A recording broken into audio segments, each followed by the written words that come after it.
এবার লক্ষ্য করা গেল যে প্রসেনজিৎ, চিরঞ্জিত, প্রিয়াঙ্কা সরকারকে নিয়ে হেঁটে হেঁটে আসছেন, থানায় ঢুকছেন।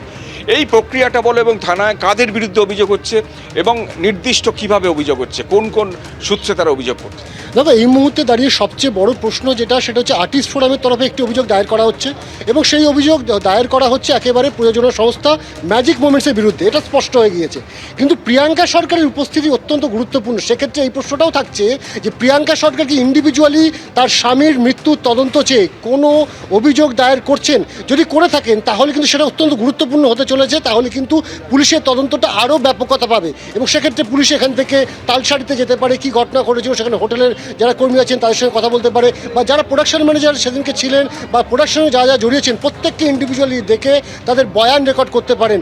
এবং সব মিলিয়ে কিন্তু একটা বিষয় স্পষ্ট, প্রিয়াঙ্কা সরকার যেহেতু আজকে প্রসেনজিৎ চট্টোপাধ্যায়, ঋতুপর্ণ আর সেনগুপ্তদের সঙ্গে আজকে তারা এসছেন এখানে, স্বাভাবিকভাবে মনে করা হচ্ছে যে তিনি আর্টিস্ট ফোরামের এই অভিযোগের সঙ্গে যেমন আছেন, তার মত নেওয়া হয়েছিল এই অভিযোগ করার আগে, এবং তিনি মত দিয়েছেন, এবং সেই কারণে আজকে তিনি সবার সাথে এসে এই অভিযোগ দায়ের করছেন। এবং যেটা মনে করা হচ্ছে যেভাবে আইনজীবীদের উপস্থিতি রয়েছে, স্বাভাবিকভাবে তিনিও ইন্ডিভিজুয়ালি একটি অভিযোগ করতে পারেন তার স্বামীর মৃত্যুর তদন্ত চেয়ে। এবং সেই জায়গায় দাঁড়িয়ে কিন্তু বলা যেতে পারে যে গত রবিবার রাহুল অরুণোদয় বন্দ্যোপাধ্যায়ের মৃত্যুর পর এটাই প্রথম অফিসিয়াল কমপ্লেন হতে চলেছে।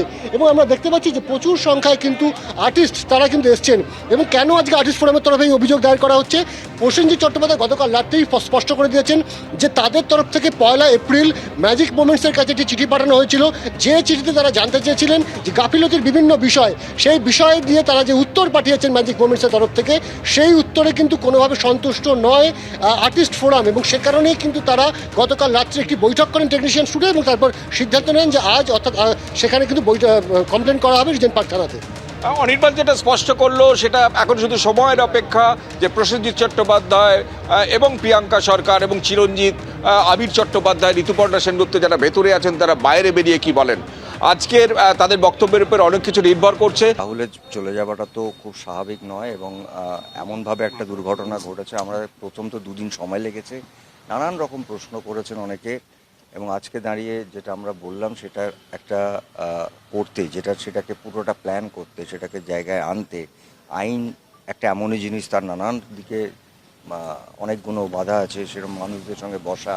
এবং আমরা এটাই করেছিলাম যেটা আর্টিস্ট ফোরাম সবসময় করে থাকেন, যে একটি চিঠি, সেটা অবশ্যই আমরা পাঠিয়েছিলাম 1 এপ্রিল, এবং আমরা আশা করেছিলাম যে একটা মোটামুটি উত্তর পাবো, যেটা একটু স্যাটিসফ্যাক্টরি। সেই উত্তরটা পাইনি, যে কারণে যেটা শান্তি বললেন একটু আগে, কালকে আমরা একটা এফআইআর ফাইল করব।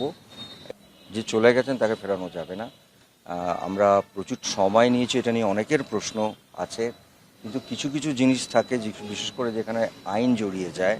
আর একটা এটাও বুঝতে হবে যে আমরাও তো আঘাত পেয়েছি, আমাদের সেই আঘাত, আমাদের সেই কষ্টটাও কাটাতে 2 থেকে 3 দিন লেগেছে, বুঝতে যে রাহুল আমাদের মধ্যে নেই। কিন্তু আমরা চেষ্টা করব যে আসল ঘটনাটা জানতে। এবিপি আনন্দ এগিয়ে থাকে, এগিয়ে রাখে।